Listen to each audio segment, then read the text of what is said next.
In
1974, the Cowdens arrived at the Rogue River National Forest campground in Oregon and started setting up camp.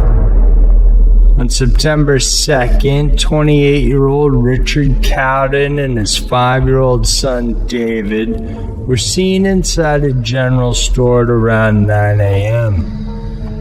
They bought milk and were seen leaving on foot towards their campsite, where Belinda Cowden and her 4-month-old daughter Melissa were staying.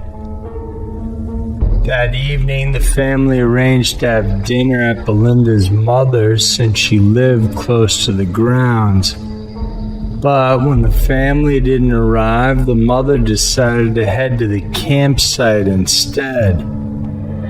Once there, she couldn't find anyone, but the family's belongings were still right there. She noted a dishpan filled with cold water, the keys to the family truck, and Belinda's purse were on the picnic table in full view. The carton of milk that Richard bought earlier in the day was still on the table and half full. After several minutes of frantic looking, she decided to inform the police. When cops looked around, they couldn't find anything missing except for the family's bathing suits. A huge search effort was done over the next few days, and the family's disappearance became national news. Despite the massive search efforts with the help of various agencies, no trace of the family was ever found.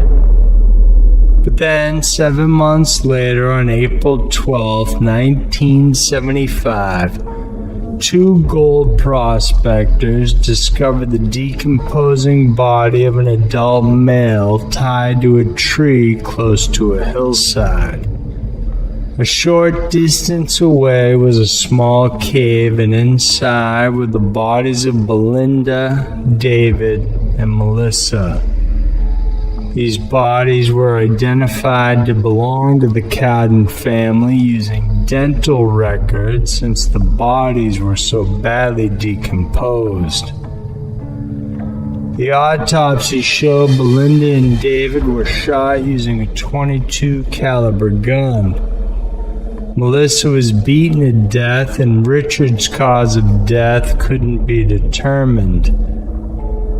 Police believe Richard was killed where he was found, and Belinda and the kids might have been killed elsewhere and moved to the cave later, because one volunteer said he had searched the same cave in 1974 and did not find the bodies. As for suspects, the name Dwayne Little showed up. At the time of the crime, Dwayne was a 25-year-old who had just been paroled 3 months prior for raping and murdering a teenager. Police discovered he was also in the area of the campsite on Labor Day weekend, most likely with his parents. Another family in the area reported seeing 3 people matching the description of Little and his family sitting in a truck and found them to be unusual. Little denied this, but a miner who lived in the area said they were there because they signed a guest book on September 2nd, 1974. Moreover, a former inmate who shared time with Little after the incident said he admitted to killing the Cowdens. Despite all the circumstantial evidence, Little has never been officially linked or charged directly for the family's murder.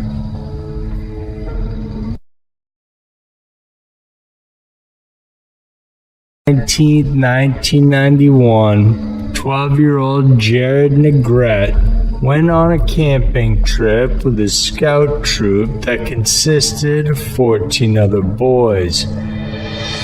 Jared was 5 foot 2 inches tall and slightly overweight at 150 pounds.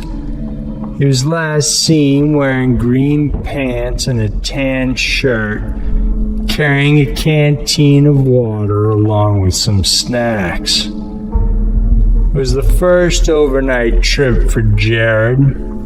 The location was the summit of Mount San Gorgonio in the San Bernardino National Forest in Southern California. Old Grayback, as the mountain is referred to, is the highest peak in Southern California at 11,500 feet and part of the Sand to Snow National Monument. During the trek, another group of hikers spotted Jared straggling behind the scout troop. They notified the leader, but he said he would pick up Jared on the way down. However, when he descended from the mountain, he couldn't find him anywhere.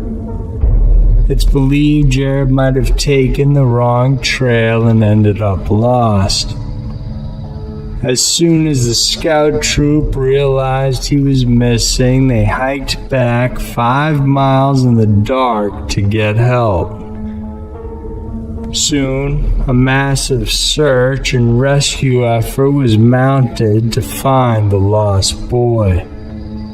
Volunteers came from as far away as Sierra Madre and San Dimas, and they began searching over 130 square miles, hoping to spot any sign of Jared. During the first 3 days, they focused on a 6 square mile radius where they discovered a footprint believed to be from Jared's tennis shoe. They also found discarded candy wrappers and beef jerky, items that Jared had carried. Finally, they also found a camera belonging to him. When they developed the film, they found 12 images. Most were landscapes taken by the boy when he was still with the troop, but the last one shows a self-portrait. It seems he pointed the camera at his face.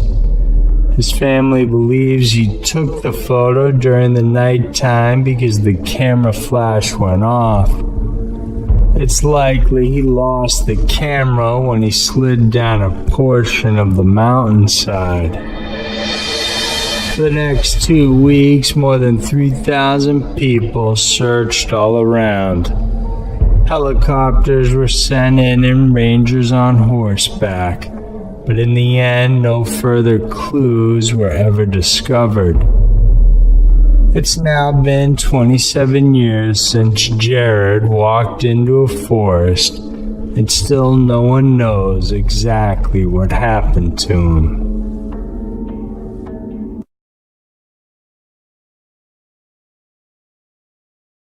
October 8, 1976, 16-year-old Teresa Trenny Gibson from Knoxville, Tennessee, went to the Great Smoky Mountains National Park together with 35 to 40 of her classmates from Bearden High School.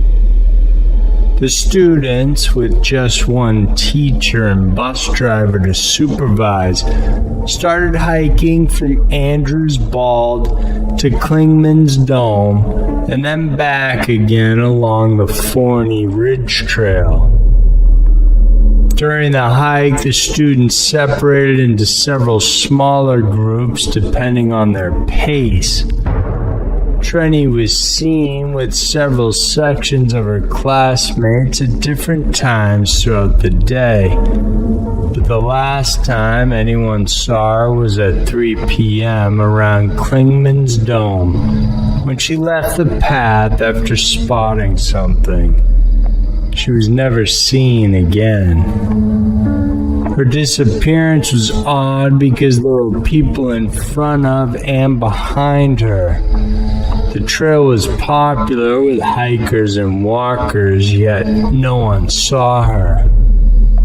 When dogs were sent out, they followed her scent to the intersection of the Appalachian Trail and on to the Clingman's Dome Tower, which wasn't investigated during the search, then towards a roadside about 1.5 miles from the newfound gap. After this, though, the trail went cold. Because the last scent was by a roadside, many believe she was abducted from there, most likely put into a car and taken away. But many don't think an abductor would wait along a steep slope and risk having more than 30 people witness him as they passed. Some people say Trenny may have been forced to hide at Clingman's Dome Tower or went there voluntarily. Since this area wasn't searched during the time, it was certainly a possibility. Afterwards, she might have been taken to the roadside or the nearby parking lot and left the place by a vehicle. Police had no strong suspects. A classmate was initially suspected, and there was also an incident at her home where a young man tried to break into their place, and Trenny's dad shot him. The man recovered and vowed revenge, but investigators turned up nothing with these leads. 4 days after she disappeared, the search and rescue was scaled back. The search did continue on until October of 1976, but there was no sign of the young girl anywhere. The chief ranger believes she is not in the park at all.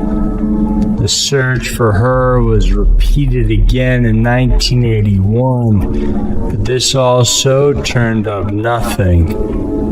To this day, her case remains unsolved.